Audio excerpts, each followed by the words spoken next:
नमस्कार दोस्तों, आशा है कि आप सब लोग बेहतर होंगे। स्वागत एक बार फिर से आप सभी का एससीएस एकेडमी में। दोस्तों, इतिहास के पिछले लेक्चर में हम लोगों ने शाहजहां की अंतिम समय में उत्तराधिकार के संघर्ष को देखा और शाहजहां के 8 साल कैद में रहकर मृत्यु के बारे में बात की। हम लोगों ने देखा था कि किस प्रकार से शाहजहां की बीमारी की खबर सुनने के बाद एक तरफ जहां अफवाह भी फैल गई थी कि शाहजहां की मृत्यु हो चुकी है, उसके जो बेटे रहे उनके मध्य उत्तराधिकार का युद्ध हुआ और उत्तराधिकार के युद्ध में दारा शिकोह जैसे एक व्यक्ति को, शासक को औरंगजेब ने बहुत बुरी तरीके से हराया। ना सिर्फ हराया बल्कि बहुत बुरी तरीके से उसको मारा भी था। उसके बाद हम लोगों ने बात की थी कि औरंगजेब किस प्रकार से गद्दी पर बैठा। अब हमने इतिहास के पिछले लेक्चर में औरंगजेब शासक कैसे बना, उत्तराधिकार के युद्ध में उसकी विजय कैसे हुई, इसके बारे में तो चर्चा कर ली। लेकिन आज हम औरंगजेब के अन्य शासन के कार्यों के बारे में बात करेंगे कि किस प्रकार से उसने हिंदू धर्म को पीछे करने के लिए मंदिरों को तोड़ा और एक प्रकार से अराजकतावादी नीति को लेकर औरंगजेब ने भारत में एक अलग प्रकार का शासन करने का प्रयास किया। औरंगजेब को लेकर इतिहासकार ये भी कहते हैं कि अगर ये किसी इस्लामिक कंट्री के शासक के तौर पर होता तो वहां का इसे एक आदर्श शासक माना जा सकता था, लेकिन ये उस देश पर शासन कर रहा था जहां की अधिकांश जनसंख्या गैर मुस्लिम थी और गैर मुस्लिम जनसंख्या पर औरंगजेब ने जिस प्रकार से कट्टरता पूर्वक शासन किया, जिस प्रकार से अपनी इस्लामिक नीतियों को भारत में एक गैर मुस्लिम जनसंख्या पर जबरदस्ती लागू करने का प्रयास किया, बहुत बड़े पैमाने पर अपने इस्लामिक सिद्धांतों को लोगों पर लादने के साथ साथ बहुत बड़े स्तर पर धर्मांतरण का प्रयास औरंगजेब ने किया, तो ये कहीं ना कहीं उसके चरित्र को स्पष्ट करता है कि किस प्रकार का वो शासक रहा। इसलिए शायद इतिहासकारों ने यह कहा कि अगर वो किसी इस्लामिक कंट्री के लिए शासन कर रहा होता तो वहां का एक आदर्श शासक हो सकता था, लेकिन भारत के संदर्भ में तो उसकी स्थिति हमें बहुत ही बेकार नजर आती है। तो आज हम इसके बारे में पूरी डिटेल में बात करने वाले हैं। और दोस्तों, ये क्वेश्चन या ये टॉपिक इसलिए भी हम लोग डिस्कस कर रहे हैं कि औरंगजेब चर्चा का विषय रहा है। अगर हम कांग्रेस या विपक्षी दलों की एक राजनीति की बात करें तो प्रधानमंत्री नरेंद्र मोदी के लिए इस प्रकार के शब्द उन्होंने किए हैं जो किसी भी स्तर पर सहन करने योग्य नहीं है कि आप भारत के प्रधानमंत्री के लिए इस प्रकार के शब्द प्रयोग करें। देखिए, राजनीति की व्यवस्था में आलोचनाएं होती है, राजनीति की व्यवस्था में निंदा भी की जाती है, लेकिन किसी भी देश में उस देश के प्रमुख व्यक्ति का एक संवैधानिक पद पर बैठे हुए व्यक्ति के लिए गलत शब्दों का प्रयोग करना, उस पर निजी टिप्पणी करना, उसकी अवमानना करने का प्रयास करना, ये बिल्कुल सही नहीं है। ये एक प्रकार से देश के विरुद्ध आचरण को बताता है। और कुछ वीडियोस भी आप लोग देखेंगे तो उनमें आप लोगों को पता चलेगा कि किस प्रकार से देश में संवैधानिक पदों पर आसीन व्यवस्था को हमारे देश में नकारा जा रहा है, उनके खिलाफ लगातार बोला जा रहा है।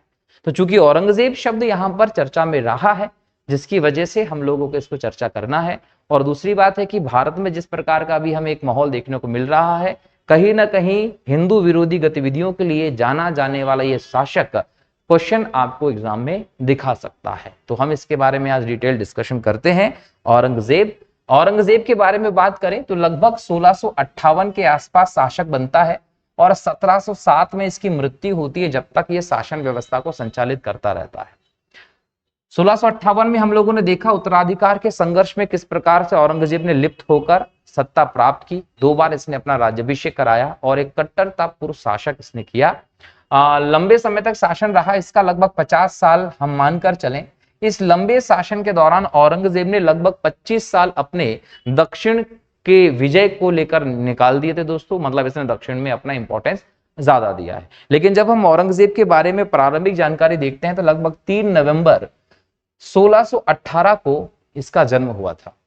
उज्जैन के निकट एक जगह है जिसका नाम है दाहोद या दोहद भी इसको कहा जाता है, यहां औरंगजेब का जन्म हुआ था।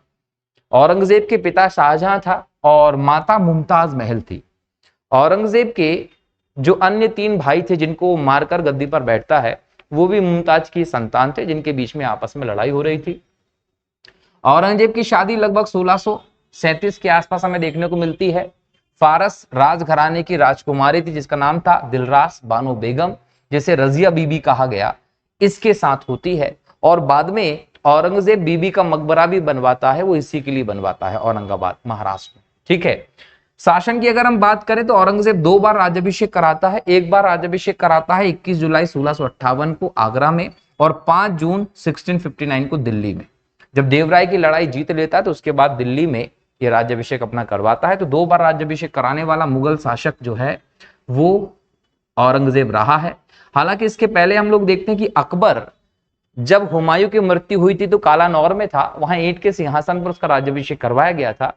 लेकिन बाद में हिमू को परास्त करने के बाद जब अकबर की सेना दिल्ली पर पुनः अपना कब्जा कर लेती है तो अकबर का पुनः दिल्ली में हमें बोल सकते हैं कि राज्याभिषेक देखने को मिलता है, मतलब आगरा आता है और पूरा शासन संचालित बाद में करने लगता है।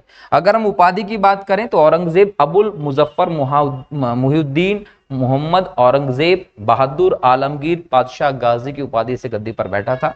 वैसे तो इतनी बड़ी उपाधि नाम को आपको याद करने की बिल्कुल भी जरूरत नहीं है, लेकिन फिर भी अगर कभी आपको ये देखने को मिल जाए तो याद रखना कि औरंगजेब ने इस उपाधि के साथ गद्दी प्राप्त की थी दोस्तों। ठीक है, यहां अगर हम औरंगजेब के बारे में देखें और चीजें तो इसने अपने शासन के लगभग मैंने कहा 50 साल, इसमें से 25 साल दक्षिण विजय पर इसने बिता दिए थे।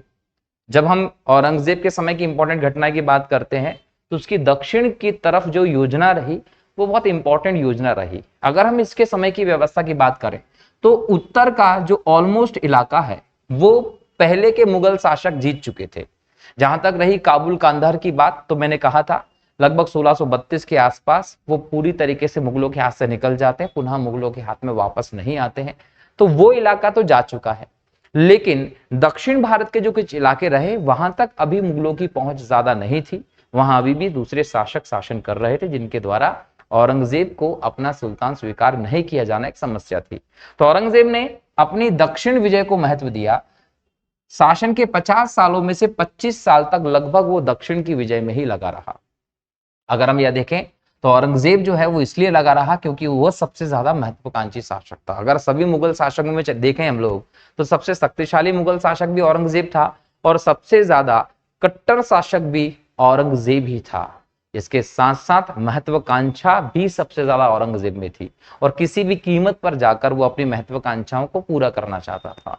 इसलिए उसने एक लंबा समय अपने शासन का दक्षिण विजय पर कहीं ना कहीं बोलते निकाल दिया। उत्तर एवं दक्षिण संपूर्ण भारत पर आधिपत्य करने की नीति औरंगजेब अपनाता है। उत्तर भारत के तो अधिकांश इलाके इनके कब्जे में थे, दक्षिण के नहीं थे। उसने कहा कि दक्षिण भी कब्जे में होना चाहिए, इसलिए उसने क्या किया है कि दक्षिण के क्षेत्रों में प्रत्यक्ष नियंत्रण करने की नीति अपनाई थी। यह माना जाता था कि अधिकतर शासक ये सोचते थे कि यार हम उत्तर में हैं तो दक्षिण तक हमारी पहुंच दूर हो जाएगी, तो ऐसे में अगर हम दक्षिण पर राज करना चाहते हैं तो उनको जीत तो लेते हैं लेकिन उन पर अपना अप्रत्यक्ष नियंत्रण हम करना चाहेंगे, अप्रत्यक्ष रूप से उसको अपने नियंत्रण में रखना चाहते थे। लेकिन औरंगजेब ने कहा नहीं, मैं दक्षिण के जो राज्य जीत रहा हूं उस पर मेरा प्रत्यक्ष नियंत्रण होगा। तो प्रत्यक्ष नियंत्रण करने की कहीं ना कहीं नीति का पालन औरंगजेब दक्षिण में करता है। शाहजहां के काल में अहमदनगर का जो इलाका था यहां पर पूर्ण विजय हो चुकी थी, लेकिन इसके अलावा हम बीजापुर की बात करें, गोलकुंडा की बात कर लें तो यहां पर राजनीतिक शक्ति मुगलों की बहुत सीमित थी। वो एक तरीके से बोले तो ये अलग थलग थे, स्वतंत्र रूप से हमें देखने को मिलते हैं। तो अहमदनगर तक तो दक्षिण में आपका विस्तार है। अब आपके सामने बीजापुर का और गोलकुंडा का प्रसिद्ध क्षेत्र था। तो औरंगजेब ने प्रमुख तौर पर दक्षिण के अपने अभियानों में गोलकुंडा और बीजापुर को प्राप्त करने की कोशिश की। जब बीजापुर की बात करते हैं तो बीजापुर पे लगभग हम बात करें 1660 से लेकर 1680 के बीच में, 1660 से लेकर 1680 के बीच में कई सारे नेतृत्वकर्ताओं के माध्यम से अलग अलग समय पर सेना भेजी। किसने? औरंगजेब ने। लेकिन अधिकतर बार उसकी सेना को सफलता नहीं मिली। तब जाकर अंततः औरंगजेब खुद नेतृत्वकर्ता के तौर पर जाता है और दक्षिण के इस बीजापुर के क्षेत्र को मुगल साम्राज्य में मिला लेता है। पहला अभियान अगर हम यह देखें 1665 में जय सिंह के नेतृत्व में होता है। यह भी याद रखिएगा कि एक शाइस्ता खां और एक जय सिंह, ये दोनों के दोनों लोग औरंगजेब के लिए बहुत इंपॉर्टेंट थे। दक्षिण की तरफ या अधिकांश उसकी विजयों में हम देखें तो जय सिंह का एक इंपॉर्टेंट रोल दिखाई पड़ता है और शाइस्ता खां का रोल दिखाई पड़ता है। ये दोनों इसके सबसे इंपॉर्टेंट व्यक्ति थे, महत्व इन्हीं को देता था, सेनापति यही होते थे। बोल सकते हैं कि जिस प्रकार से तुरुप के इक्के बोल सकते हैं वैसे जय सिंह और शाइस्ता खां इसके लिए वैल्यू रखते थे। जय सिंह को 1665 में सेना का नेतृत्व करके भेजा, कहां, दक्षिण में। अब इसको ये बोला गया था कि जयसिंह तुम जाओ दक्षिण में, बीजापुर पर तुमको अभियान करना है, लेकिन शिवाजी से भी तुमको युद्ध लड़ना, मतलब शिवाजी के साथ भी आपको युद्ध लड़ना, उनको सबक सिखा के आना है। अब यहां पर हुआ 1665 के आसपास, जून में हम बात करें तो शिवाजी के साथ जयसिंह की सेना का युद्ध होता है और दुर्भाग्य से शिवाजी की यहाँ एक प्रकार से कमजोर स्थिति देखने को मिलती है। इन्हें संधि करनी पड़ती है और संधि के बाद शिवाजी का सहयोग प्राप्त करता है जयसिंह। अब जब दक्षिण की तरफ बीजापुर पर अभियान किया जयसिंह ने, तो शिवाजी महाराज ने जयसिंह को सहयोग प्रदान किया था पुरंदर की संधि के बाद। ठीक है, चलिए अब यहां पर क्या हुआ, दक्षिण में अली आदिल शाह सुल्तान था। ये अली आदिल शाह जो था वो याद रखिएगा कि किसी भी लेवल पर झुकने के लिए तैयार नहीं था। उसको पता था कि जयसिंह के नेतृत्व में एक बड़ी शाही मुगल सेना हमारे तरफ आ रही आक्रमण करने के लिए, तो वो पहले से ही तैयार था उसका सामना करने के लिए। तो चूंकि अली आदिल शाह पहले से ही तैयार था, जयसिंह का उसने अच्छे से मुकाबला किया और जयसिंह खाली हाथ लौट गया था। मतलब यहां पर यह समझने वाली बात है कि शिवाजी के साथ व्यवस्था में तो जयसिंह जीत गया और मजबूरन पुरंदर की संधि करनी पड़ी। इस संधि के बाद शिवाजी महाराज का सहयोग उसको प्राप्त हुआ, लेकिन उसके बावजूद दक्षिण में जब पहुंचता है जयसिंह, तो चूंकि अली आदिल शाह तैयार था तो उसने भरपूर विरोध कर दिया मुगल सेना को और मुगल सेना यहां जीत नहीं पाई, असफल हो गया जयसिंह। और असफल होने के बाद जयसिंह खाली हाथ लौट जाता है, खाली हाथ लौट गया। अब यहां पर हारने का कारण क्या रहा जयसिंह का, कहीं ना कहीं गोलकुंडा इसके नजदीक का ही राज्य था और बीजापुर, इन दोनों ने हाथ मिला लिया था, मित्रता कर ली थी। अब ये दोनों एक हो गए थे और इनके एक होने के कारण उसकी शक्ति बढ़ गई थी। तो जयसिंह चला आक्रमण करने के लिए इतनी दूर से सेना लेकर, इन दोनों ने हाथ मिलाकर संयुक्त सेना बनाकर उसको निपटा दिया। जब जयसिंह हार गया तो औरंगजेब ने संदेश भेजा कि जयसिंह भाई तू वापिस आ जा। जयसिंह वापस लौट आया। लगभग बुरहानपुर के आसपास जयसिंह मौजूद है। 1666 में बुरहानपुर में जयसिंह की कहीं ना कहीं बोल सकते हैं मृत्यु हो जाती है। सितंबर 1666 में जयसिंह की मृत्यु हो गई। अब जयसिंह की यहां पर मृत्यु हो गई और इसी के साथ साथ 24 नवंबर 1672 को अली आदिल शाह की भी यहां पर मृत्यु हो जाती है। अब समस्या क्या है, समस्या यह है कि जयसिंह को भेजा आक्रमण करने के लिए, वो असफल रहा। किसके कारण असफल रहा, तो अली आदिल शाह ने तैयारी कर रखी थी, इस वजह से असफल हो गया वो। ऐसे में अली आदिल शाह किसी भी कीमत पर मुगलों के अधीन अपने क्षेत्र को नहीं जाने दे सकता था। बीजापुर उसका इंपॉर्टेंट क्षेत्र था इसीलिए। तो ऐसे में जब अली आदिल शाह की नवंबर 1672 में मृत्यु हो गई तो बीजापुर की स्थिति यहां पर हो गई कमजोर। जब बीजापुर की स्थिति यहां पर कमजोर हो गई तो ये आसान था औरंगजेब के लिए कि वो सेना भेजकर इस क्षेत्र को जीत ले। लेकिन यहां पर हम देखें तो अली आदिल शाह का 4 वर्ष का अल्पवयस्क पुत्र जो था, जिसका नाम था सिकंदर आदिल शाह, ये सुल्तान बन गया।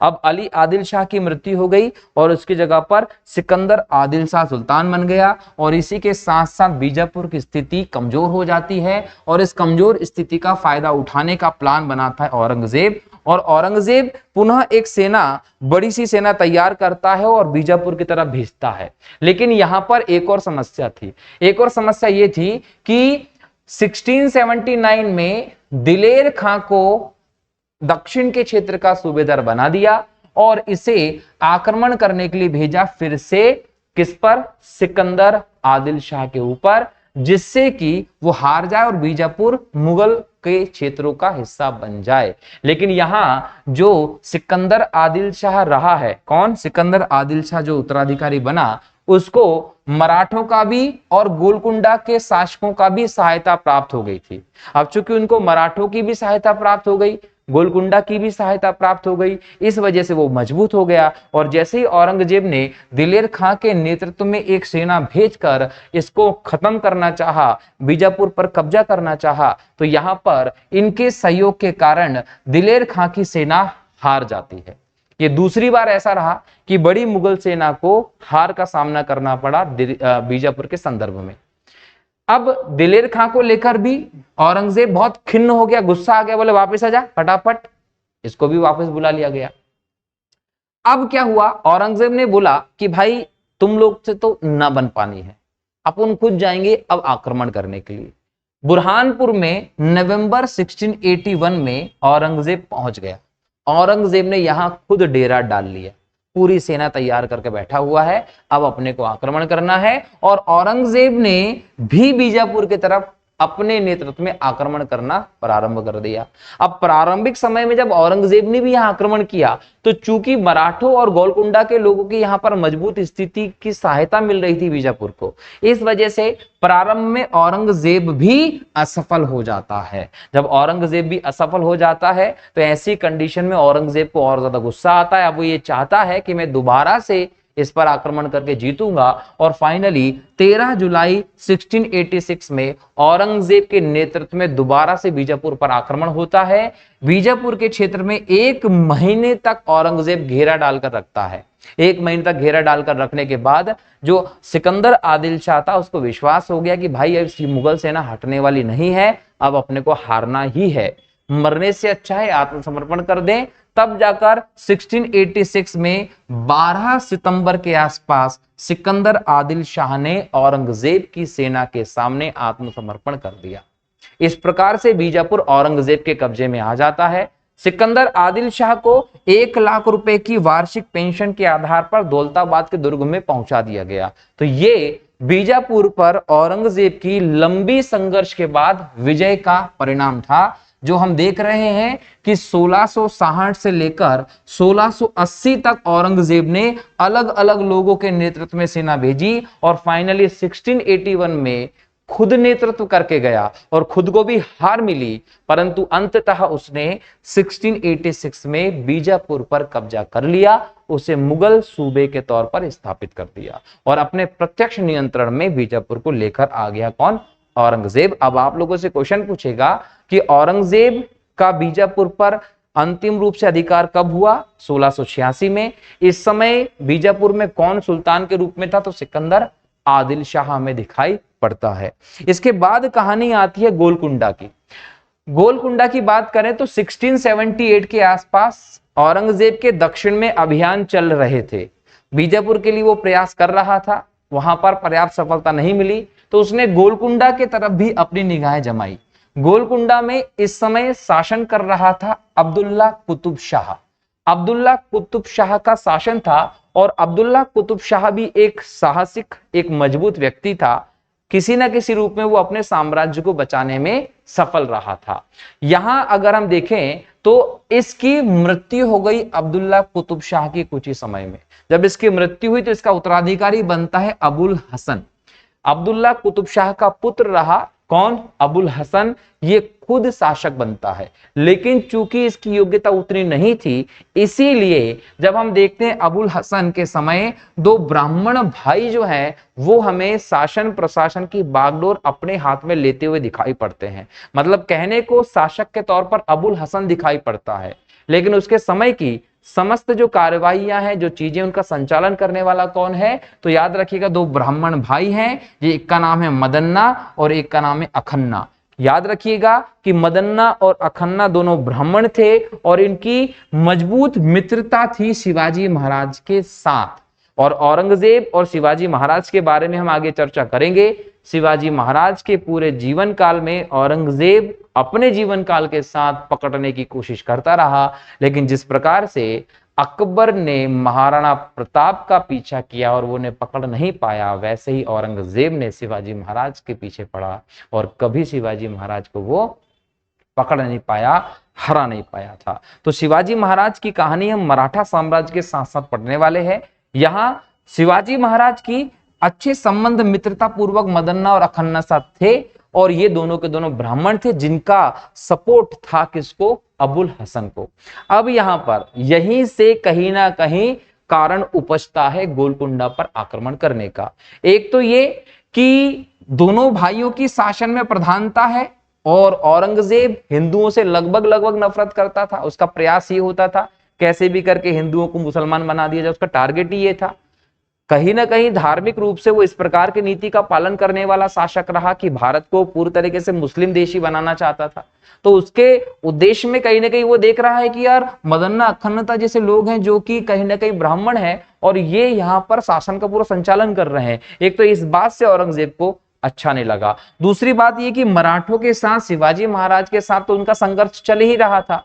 तो मराठों के साथ इनकी दोस्ती भी कहीं ना कहीं औरंगजेब को बहुत चुभ रही थी। तो औरंगजेब ने क्या बोला कि यार इनका और दूसरी बात है मराठों का सहयोग सही नहीं है, हमको तो गोलकुंडा पर अधिकार करना है। इसको कारण बनाकर 1685 में मुअज्जम, मुअज्जम कौन है, ये मुअज्जम जो होगा ये आगे जाकर शासक बनने वाला है औरंगजेब का उत्तराधिकारी के तौर पर। तो मुअज्जम कौन है, औरंगजेब का बेटा है, औरंगजेब का बेटा है मुअज्जम। इसके नेतृत्व में एक सेना भेजी, कहां, गोलकुंडा पर।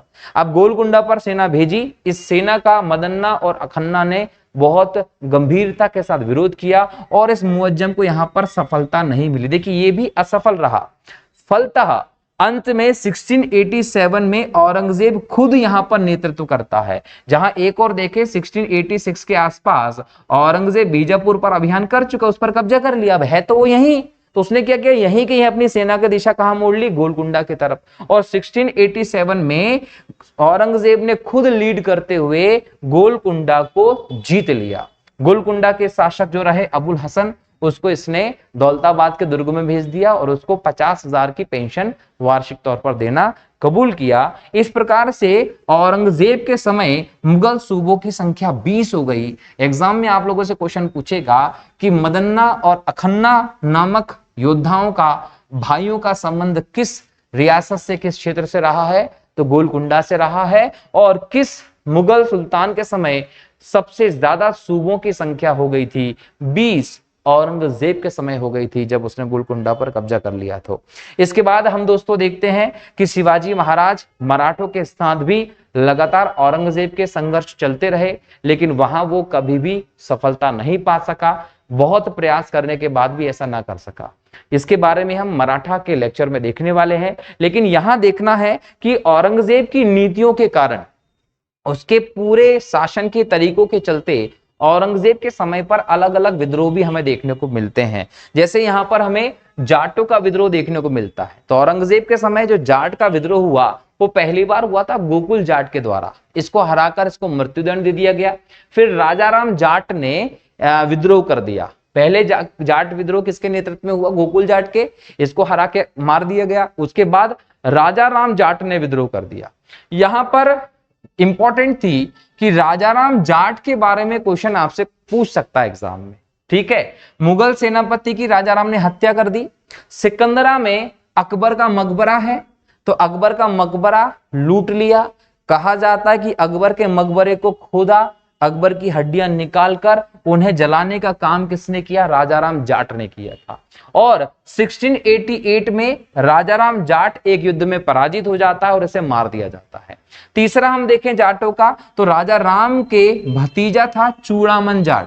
इसके नेतृत्व में कहीं ना कहीं हम बोल सकते हैं कि तीसरी बार जाटों का विद्रोह होता है औरंगजेब के खिलाफ। लेकिन इस विद्रोह को दबा नहीं पाता है औरंगजेब। क्यों नहीं दबा पाता है, याद रखिए इस समय लगभग 1688 की बात हो रही है। इस समय औरंगजेब दक्षिण में है, गोलकुंडा और आदि क्षेत्रों को जीतकर आया हुआ है, तो उत्तर की तरफ उसकी नजर नहीं गई है। इसीलिए ये वाला विद्रोह जो हुआ चूड़ामन जाट का, इसको वो दबा नहीं पाया और इसके बाद औरंगजेब की मृत्यु हो जाती है। दोस्तों याद रखिएगा। और अंततः हम देखें सूरजमल के नेतृत्व में जाटों ने एक स्वतंत्र राज्य की स्थापना कर दी। ये था भरतपुर। तो भरतपुर स्वतंत्र राज्य की स्थापना किसके समय हुई थी, तो याद रखिएगा सूरजमल के द्वारा की गई थी। और ये कहीं ना कहीं औरंगजेब के दक्षिण में बिजी रहने के कारण ऐसा हुआ था। तो ये जाट विद्रोह है, गोकुल जाट, राजाराम जाट, चूड़ामन जाट और सूरजमल के नेतृत्व में स्वतंत्र शासक।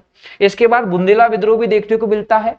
चंपत राय बुंदेला ने 1661 में औरंगजेब के खिलाफ विद्रोह कर दिया था और इसे जल्द ही दबा दिया गया। इसके बाद चंपत राय के बेटे छत्रसाल ने पुनः विद्रोह प्रारंभ किया, लेकिन यहां पर इस विद्रोह को दबाया पूरी तरीके से नहीं जा सका। 1705 में औरंगजेब ने इसे संधि कर ली और 1707 में जब औरंगजेब की मृत्यु हो जाती है तो यहां छत्रसाल के माध्यम से स्वतंत्र बुंदेलखंड साम्राज्य की नींव रख दी जाती है। इसके बाद सतनामी विद्रोह होता है। सतनामी एक कृषक समुदाय के लोग थे और इनका निवास क्षेत्र नारनौल के प्रदेश में आता था। हुआ ये था कि 1672 के आसपास मुगलों के एक सैनिक और एक किसान के बीच में लड़ाई हो गई थी। इसी लड़ाई के चलते एक बड़ा रूप धारण कर लेता है विद्रोह, और बाद में मुगल साम्राज्य ने इस विद्रोह को दबा दिया था। इसके बाद आता है मारवाड़ का विद्रोह। दोस्तों, मारवाड़ के शासक जसवंत सिंह थे। जसवंत सिंह मारवाड़ के शासक थे। इनके समय कोशिश की गई थी कि इस क्षेत्र को कब्जे में कर ले, लेकिन मुगलों के पूरी तरीके से अधीन ये नहीं हो पाया। 1678 में जसवंत सिंह की हो गई मृत्यु।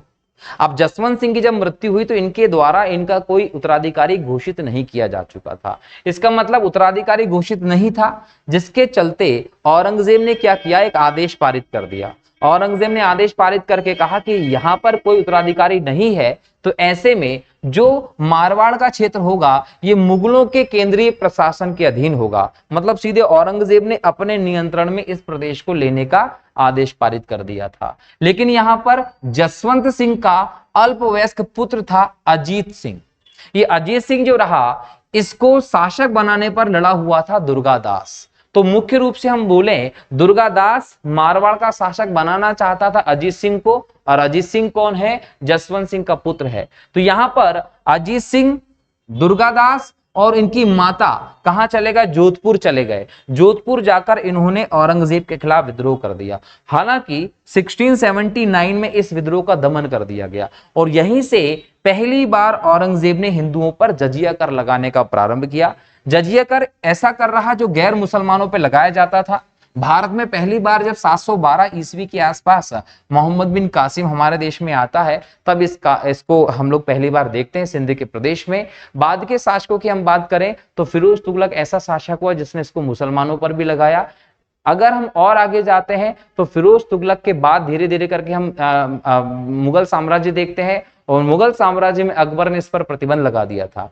शाहजहां ने प्रतिबंध लगाया था, लेकिन बोल सकते हैं इसको चालू कर दिया था, और बाद में इसकी आलोचना हुई तो उसने पुनः इस पर प्रतिबंध लगा दिया था, और जब से इस पर रोक ही थी, औरंगजेब ने इसको पुनः चालू कर दिया था 1679 में। किस पर, याद रखिएगा, हिंदुओं पर जजुआ कर लगाने का काम किया था। मेवाड़ के विद्रोह की बात करें तो राजा राज सिंह जो है यहाँ के शासक, उन्होंने अजीत सिंह की सहायता की थी। अब चूंकि अजीत सिंह, दुर्गादास ने जो विद्रोह किया था उसमें सहायता करने वाला था राज सिंह मेवाड़ का, तो ऐसे में मुगलों के विरुद्ध कहीं ना कहीं इसने भी विद्रोह कर दिया है। और यहां औरंगजेब ने क्या किया, अपने पुत्र अकबर के व्यवस्था को भी देखा। तो औरंगजेब का पुत्र था अकबर, तो उस अकबर ने भी कहीं ना कहीं औरंगजेब के खिलाफ विद्रोह करना शुरू कर दिया, और वो इनके साथ मिल गया, और इनके साथ मिलकर उसने औरंगजेब को हटाने का प्रयास करना शुरू कर दिया। अब ये परंपरा तो इनकी चली आ रही है। जैसे जहांगीर, सलीम ने अकबर के खिलाफ विद्रोह किया, शाहजहां ने जहांगीर के खिलाफ विद्रोह किया, औरंगजेब ने शाहजहां के खिलाफ विद्रोह किया, वैसे ही औरंगजेब के पुत्र अकबर ने औरंगजेब के खिलाफ विद्रोह किया, राजपूत के साथ मिलकर औरंगजेब को हटाने का प्रयास किया। लेकिन औरंगजेब ने क्या किया कि एक पत्र लिखा। इस पत्र लिखकर अकबर, जो औरंगजेब का बेटा था, और राजपूत, इनके बीच में दरार पैदा कर दी, और आसानी से उसने क्या किया, इस विद्रोह को दबा दिया था। बराबर है कि नहीं है। और यहां पर मेवाड़ के शासक जयसिंह के साथ एक संधि कर लेता है, कौन, यहां औरंगजेब। बाद में औरंगजेब की मृत्यु के बाद मारवाड़ का शासक कौन बन जाता है, अजीत सिंह बन जाता है, ये ध्यान रखिएगा। और यहां पर जयसिंह का शासन रहता है। उसको हम मुगल काल के पतन के लेक्चर में जब बहादुर शाह प्रथम की बात करेंगे और उन लोगों में, वहां पर इनको ज्यादा डिस्कस करने वाले हैं हम अलग से। सिखों का विद्रोह भी होता है। देखिए, सिखों के संबंध अकबर के समय तक हम देखें तो अच्छे थे मुगलों के साथ, क्योंकि रामदास जी जो थे वो अकबर के समय थे और एक अच्छी व्यवस्था में देखने को मिली। लेकिन पांचवें गुरु अर्जुन देव जी को जिस प्रकार से जहांगीर ने फांसी की सजा दे दी, उसके बाद शाहजहां के समय हरगोविंद जी के साथ विवाह चलता रहा। ये विवाद जो चलता रहा, ये विवाद औरंगजेब के समय और ज्यादा बढ़ जाता है। सिखों के 9वें गुरु जो रहे, गुरु तेग बहादुर जी, उनको जबरदस्ती इस्लाम कबूल करने को कहा दिल्ली में औरंगजेब ने। उन्होंने जब इस्लाम कबूल नहीं किया तो 1675 के आसपास गुरु तेग बहादुर जी को मृत्युदंड दे दिया औरंगजेब ने। और यहां से कहीं ना कहीं और ज्यादा यहां मुसीबतें हो गई, दोनों के बीच में विद्रोह की। 9वें गुरु थे तेग बहादुर जी, इनके बाद 10वें गुरु बनते हैं गुरु गोविंद सिंह जी। गुरु गोविंद सिंह जी ने आनंदपुर में अपना मुख्यालय बनाकर सिखों का झंडा बुलंद किया, और बड़े पैमाने पर यहां विरोध जारी रखा औरंगजेब के खिलाफ। लेकिन 1707 में औरंगजेब की मृत्यु के बाद बहादुर शाह प्रथम के समय इनकी एक संधि हो जाती है, जिसके बाद कहीं ना कहीं ये विद्रोह खत्म होता है। बाद में 10वें गुरु गुरु गोविंद सिंह जी के द्वारा गुरु पद की समाप्ति कर दी जाती है और कहीं ना कहीं उसके बाद हमें यह विद्रोह देखने को नहीं मिला। इस संदर्भ में हम डिटेल में जो डिस्कशन करेंगे वो जब सिख साम्राज्य पर बात करेंगे वहां पर करेंगे, ताकि इससे रिलेटेड डिटेल में डिस्कशन वहां किया जा सके। लेकिन फिलहाल आपको यहां याद रखना है कि ये व्यवस्था थी। इसके बाद औरंगजेब की धार्मिक नीति को देखा जाता है। औरंगजेब एक सुन्नी मुसलमान था, बहुत ज्यादा रूढ़िवादी था, पूरी तरीके से भारत को इस्लामिक कंट्री बनाने पर तुला हुआ था, इस्लामिक रीति रिवाज के अनुसार शासन करता था और उलेमा धर्मगुरुओं से पूछकर हर काम करने की यहाँ पर व्यवस्था देखने को मिलती थी। उसका हर एक काम इस बात पर आधारित होता था कि शरीयत के खिलाफ वो ना जाए, इसी तरह से शासन करना है। इसने ये सोच रखा था कि दार उल हर्ब अर्थात काफिरों का देश से दार उल इस्लाम इस्लामिक देश बनाना है भारत को, और मुद्राओं पर कलमा खुदवाना इसने बंद कर दिया था। अकबर के समय से जो परंपराएं जो व्यवस्थाएं चली आ रही थी मुगलों में, वो इसने सब बंद कर दी। खासकर वे परंपराएं वो रिवाज जो हिंदुओं से संबंधित थे। यहाँ पर नौरोज त्योहार पारसियों का, एक प्रकार से ईरानियों का क्या होता था, नया साल होता था, ये मनाया जाता था, इसको बंद कर दिया गया। झरोका दर्शन बंद कर दिया गया, तुलादान प्रथा को बंद कर दिया गया, राज दरबार में सोने चांदी के वस्तुओं पर उपयोग जो था वो बंद कर दिया गया। दरबार में जो संगीतकार रखे जाते थे और जो इतिहासकार रखे जाते थे सबको इसने हटा दिया। औरंगजेब के काल में कई सारे हिंदू मंदिरों को तोड़वाया, क्योंकि इसको ऐसा लगता था कि हिंदू मंदिर जो हैं वो षड्यंत्र के केंद्र बनते जा रहे हैं। यहाँ पर हिंदू लोग बैठते हैं, बातचीत करते हैं और इसके माध्यम से मुगल सत्ता के खिलाफ षड्यंत्र करके उन्हें हटाने का प्रयास करते हैं, ऐसा औरंगजेब का सोचना था। लेकिन अगर हम क्लियर तौर पर कहें, जिस शासक का एक क्लियर मेंटेलिटी हम लोगों को दिखाई पड़ रही हो कि वो काफिरों के देश इस्लामिक देश बनाना ही चाह रहा है, तो वो भारतीय संस्कृति को किसी भी संदर्भ में बचने नहीं दे सकता। तो बहुत ज्यादा इसने क्या किया, मंदिरों को तोड़ने का काम किया। इसने मुहत्सिब धर्माधिकारियों की नियुक्ति की ताकि प्रजा के चरित्र पर निगरानी रख सके, उनके कार्यों को देख सके।